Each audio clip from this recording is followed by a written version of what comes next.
Aus der Reihe meines Burgenlexikons. Burgenlexikon von A bis Z. Was Sie schon immer über Burgen wissen wollten oder auch nicht. Von und mit Matthias Helzel alias der Burgenmeister. Willkommen zu einer neuen Folge des Burgenlexikons. Heute mit dem Buchstaben Z wie Zugbrücken an Burgen. Ich behandle nur 3 Hauptarten der Zugbrücken. Sonderformen wie Drehbrücken bleiben außen vor, da sie selten sind und auf Burgen nicht zum Einsatz kamen.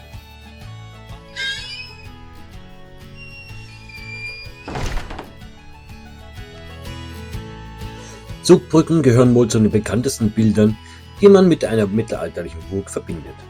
Dabei ist der Begriff Zugbrücke im Mittelalter selbst gar nicht gebräuchlich gewesen. In den Quellen begegnen uns stattdessen Begriffe wie Brücke, Aufziehbrücke oder Schlagbrücke, was übrigens harmloser klingt, als es sich anhört. Auch wenn Aufziehbrücken bereits in der Antike bekannt waren, tauchen sie bei unseren mitteleuropäischen Burgen erst ab der Mitte des 12. Jahrhunderts auf. Und das zunächst eher selten. Erst im 13. und 14. Jahrhundert nimmt ihre Verbreitung deutlich zu, mit einer weiteren Welle im 16. Jahrhundert. Ab dem 17. Jahrhundert setzt sich jedoch zunehmend der Wunsch nach Bequemlichkeit durch und viele Zugbrücken werden durch feste Brücken ersetzt, ganz ohne Klapplöcher.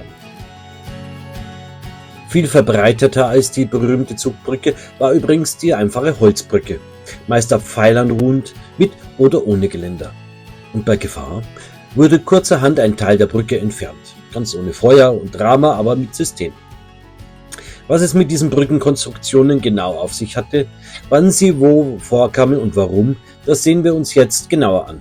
Viel Vergnügen und wie immer, der Burgenmeister klärt auf. Arten der Zugbrücken. Die klassische Aufziehbrücke.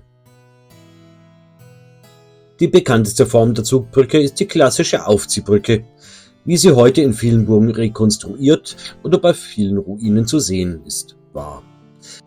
Sie wurde ursprünglich mit Seilen aufgezogen, die später durch Ketten ersetzt wurden, ganz nach dem Motto, was quietscht, hält länger.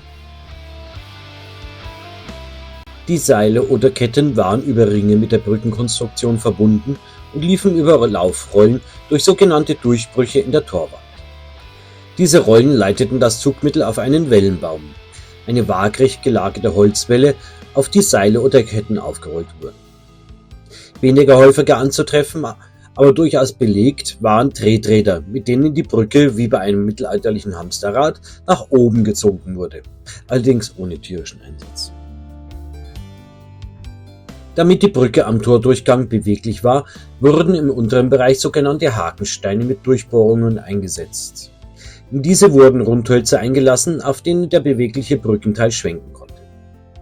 Der Wellenbaum selbst war oft im Deckenbereich des Tores untergebracht, gehalten durch eine Holzkonstruktion mit entsprechenden Bohrungen, die das Drehen ermöglichten. Manchmal wurde er auch in den darüberliegenden Räumen installiert, wobei aber einfache Stangen und Seilkonstruktionen die Kraft zum Heben übertragen wurde. Ganz ohne Hydraulik, aber mit erstaunlicher Effizienz. Ein interessantes Detail. Beim Einziehen der Brücke konnte das sogenannte Strähholz, also die Querbretter, die auf den Längsbalken der Brücke befestigt waren, in einen umlaufenden Falz am Tordurchgang eingeschlagen werden. Damit diente die hochgezogene Brücke nicht nur der Zugangssperre, sondern bot auch zusätzlichen Schutz für das Tor selbst. Ein echtes Multifunktionselement der Wehrtechnik. Hier sehen wir die klassische Wartburg mit der rekonstruierten Zugbrücke. Hier die Zugbrücke natürlich, dann hier die sogenannten Hakensteine, wo die Rundrollen einlagerten und natürlich diese Ketten hier in diesem Fall, die die Brücke hochzogen und hier der moderne Aufzugsmechanismus, hier wurde dann eine Stange eingesetzt, um die Kette aufzurollen. Hier die Burgruine Hohenberneck in Franken. Wir sehen hier auch wieder die Zugbrückenkonstruktion, diesmal ersetzt durch eine hölzerne Brücke. Links oben und rechts oben wieder die Durchlauf- oder die Rollen sozusagen, die Durchlauflöcher. Und was hier besonders schön zu sehen ist und markiert wurde, der Pfalz, an dem die Brücke einschlug. Eine sehr schöne Brücke hat sich auch noch in der Burg Heidenreichstein in Niederösterreich erhalten. Hier haben wir das Originalholz mit den Strähhölzern, also diesen Längsbrettern, und die originale Seile, allerdings hier aus dem 17. Jahrhundert noch, mit den zugehörigen Gegengewichten. Ganz rechts das Bild zeigt uns den Wellenbaum von der Meeresburg am Bodensee. Die Schwungrutenbrücke. Eine alternative Zugbrückenkonstruktion. Eine weitere bekannte, durchaus interessante Variante der Zugbrücke ist die sogenannte Schwungrutenbrücke. Bei dieser Konstruktion befindet sich im Inneren des Tores eine spezielle Holzkonstruktion mit zwei auskragenden Armen, den sogenannten Schwungruten. Diese ragen durch senkrechte Öffnungen oberhalb des Tores nach außen und tragen an ihren Enden Seile oder Ketten, die wiederum mit dem Strähholz der Brücke über die Ringe verbunden sind. Beim Aufziehen der Brücke wird also über die Schwungruten die gesamte Konstruktion angehoben, und weil diese Brückenbauweise oft besonders massiv war, kam zur Unterstützung ein Gegengewicht zum Einsatz. So musste man nicht gleich einen Ritterturnier gewinnen, um die Brücke hochzukurbeln. Typisch für diese Brückenart sind die senkrechten Aussparungen an den Torwänden, in denen die Schwungrutenarme beim Hochziehen einschwenkten oder verschwanden. Mittelalterliche Klapptechnik sozusagen. Links sehen wir, wie diese Schwungrute sozusagen funktioniert, also sie schwingt nach oben. In der Bildmitte sehen wir dann im Prinzip diese Einkerbungen, wo die Ruten verschwinden, und ganz rechts sehen wir die Konstruktion von innen. In diesen beiden historischen Abbildungen sehen wir Zugbrücken im Einsatz, nicht nur als Zugang, sondern als Teil raffinierter Verteidigungsarchitektur. Links sehen wir eine Szene aus der Belagerung von Cheptouchot im Jahr 1420, dargestellt in einer Buchmalerei von Pierre Lorbon. Besonders auffällig die heruntergelassene Zugbrücke der Zitadelle und darüber die Holzkonstruktion. Das sind die sogenannten Schwungruten, über die die Brücke bewegt wurde. Rechts blicken wir auf die sogenannte Wasserburg aus dem berühmten Wolfegger Hausbuch des späten 15. Jahrhunderts. Hier sehen wir eine klassische Zugbrücke mit Seilzug, wie sie heute gerne in Burgenrekonstruktionen auftaucht, meistens da mit Ketten. Simpel, effektiv und absolut stilecht. Links sehen wir jetzt die Burg Fischering, eine der bekanntesten Burgen mit dieser Zugbrücke, also der Schwungrutenbrücke. Und rechts sehen wir die Küsserburg in Baden-Württemberg mit der rekonstruierten Version der Schwungrutenbrücke, aber oben schön zu sehen diese Einkerbungen, wo die Schwungruten sozusagen einschlagen. Auch ein sehr schönes Beispiel ist die Burg Hohenrechberg. Hier sind leider die Zugbrücken, also Schwungruten, nicht mehr erhalten, aber dafür die Einkerbungen, einmal für das Haupttor und einmal rechts für das Manntor. Eine Besonderheit hier noch am Torbau, die sogenannten Steigbügelschachten, die über das ganze Torgebäude verteilt sind. Die Klapp- oder Wippbrücke. Technik mit Tiefgang. Eine weitere Form der Zugbrücke stellt die sogenannte Klapp- oder Wippbrücke dar. Diese unterscheidet sich technisch deutlich von den zuvor beschriebenen Konstruktionen. Bei dieser Brückenart war der vordere Teil der Brücke, jener, der bis zum Auflager im Grabenbereich reichte, fest mit einem hinteren Brückensegment verbunden, das sich innerhalb des Torbereichs befand. Um dieses hintere Segment beim Hochziehen verschwinden zu lassen, musste im Boden eine entsprechende Grube angelegt werden, oft als Brückenkeller oder auch Wolfsgrube bezeichnet. Keine Sorge, der Name ist dramatischer als die Funktion. Beim Hochklappen neigte sich die Brücke um eine waagrechte Achse, die in der Nähe des Torübergangs lag. Der hintere Brückenteil klappte dabei nach unten in die Grube ein, während sich der vordere Teil hob. Ähnlich einer Wippe, nur deutlich schwerer und weniger spielplatzfreundlich. Um das Einklappen zu ermöglichen, waren im hinteren Bereich der Konstruktion oft Gegengewichte angebracht, die das Anheben des vorderen Brückenteils unterstützten. Eine ausgeklügelte Technik, die allerdings deutlich aufwendiger war als bei den klassischen Aufzieh- oder Schwungrutenbrücken. Nichts für Burgen mit schmalen Baubudget. Dazu ein Quellenzitat: Brückenkeller, Wippbrücke mit Gegengewicht, schreibt Otto Pieper in Burgenrunde. Diese Brücken waren jetzt in der Mitte gelagert, wie eine Kinderwippe auf dem Spielplatz. Trotz ihres gleich großen Gewichtes wie die normalen Brücken konnten die Wippbrücke von nur einem Mann bedient werden. Der sonst über dem Burggraben liegende Teil verschloss beim Hochziehen das Tor, wie auch bei der herkömmlichen Zugbrücke. Die andere Hälfte allerdings, die in das Torgebäude hineinragte, musste nach unten schwingen können, weshalb hier der sogenannte Brückenkeller erforderlich war.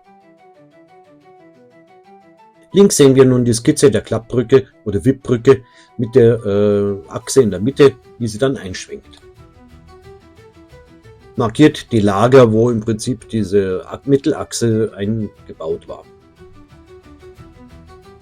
Hier ist nun markiert der Brückenkeller oder die Wolfsgrube, wo sozusagen der hintere Teil eingeschwungen ist. Das Bild ganz rechts zeigt die Burg Untermontani in Südtirol. Hier in der Mitte, diese Stütze darf man sich nicht vorstellen, das war eine spätere Brückenkonstruktion, aber hier sehr schön zu sehen, der Brückenkeller. Hier noch eine andere Variante einer sogenannten Wippbrücke, und zwar auf der Burg Oberfalkenstein im Donautal in Baden-Württemberg. Zunächst die Rampe, teilweise ausgeführt mit Treppe. Schließlich die Unterbrechung, die durch die Brücke überspannt wurde, und dann extra ein Turm angelegt, in dem die Brücke einklappte mit der sogenannten Wolfsgrube oder dem Brückenkeller. Kleine Brücken, große Wirkung und ein Blick auf spätere Zugbrücken. Nicht nur das Haupttor einer Burg war manchmal mit einer Zugbrücke gesichert. Auch für sogenannte Mannlöcher, kleinere Nebenzugänge neben dem eigentlichen Tor, wurden mitunter eigene Brückenkonstruktionen errichtet. Diese konnten ebenso als Ziehbrücken oder Schwungrutenbrücken gestaltet sein. Eben im Kleinformat, aber mit der gleichen Technik. Links eine Konstruktion einer Brücke mit rechts dem Manntor und hier nochmal die Burg Hohenrechtberg, wo rechts auch das Manntor markiert ist, wo oben auch die kleinere Schwungrute einschlug. Besonders interessant sind auch die Brücken zu Bergfried, den meist höchsten und letzten Rückzugsorten einer Burg. So lässt sich etwa bei der Burg Wernerseck in Rheinland-Pfalz erkennen, dass sich eine kleine Brücke zum Hocheingang des Wohnturms befand. Vermutlich führte das Gegenstück dieser Brücke von einem vorgelagerten kleineren Turm herüber. Und das letzte Segment wurde als klassische Zugbrücke ausgeführt. Hier sehen wir die Burgruine Wernerseck und rechts im Bild markiert der Hocheingang. Oben im Prinzip war die Zugbrücke, wo die Seile reingingen und dann im Prinzip hochgezogen werden konnte. Ein ähnliches Beispiel bietet die Burg Ohlbrück in der Eifel. Auch hier erkennt man eine kleine Zugbrücke am Turmeingang. Oder bei der Burg Hilpoltstein in Franken, wo ein Treppenturm zur Felsenburg führt und von dort eine kleine Brücke direkt zum Burgeingang. Der letzte Abschnitt natürlich wieder als Zugbrücke konstruiert. Solche mehrteiligen Eingangssituationen finden sich übrigens häufiger bei Felsenburgen. Hier die Burg Ohlbrück, der Bergfried, und rechts sehen wir wieder das Detail im Prinzip mit der kleinen Zugbrücke für den Hocheingang.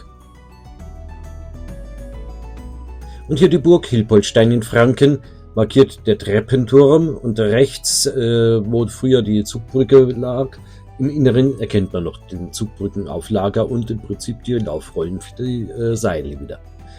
Sie wurde im 17. Jahrhundert zugemacht, weil im Prinzip so unbequem war, ständig die Brücke rauf und runter zu ziehen.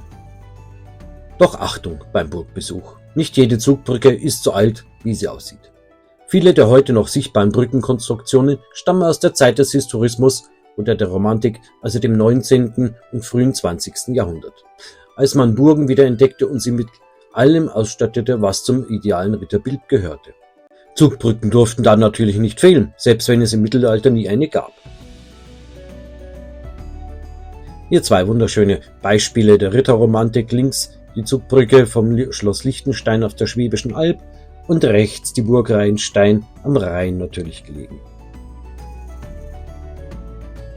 Mein Tipp zum Schluss: Wer bei der nächsten Burgbesichtigung eine Zugbrücke sieht, sollte ruhig einmal genauer hinschauen oder nachfragen, aus welchem Jahrhundert sie eigentlich stammt. Denn wie so oft bei Burgen gilt, nicht alles, was alt aussieht, ist auch wirklich mittelalterlich. Danke, dass Sie dabei waren. Ich hoffe, Sie konnten ein Stück Burgengeschichte, Burgenwissen mitnehmen. Ihr Matthias Helzel alias der Burgenmeister. Und nicht vergessen, abonnieren und liken ist kostenlos.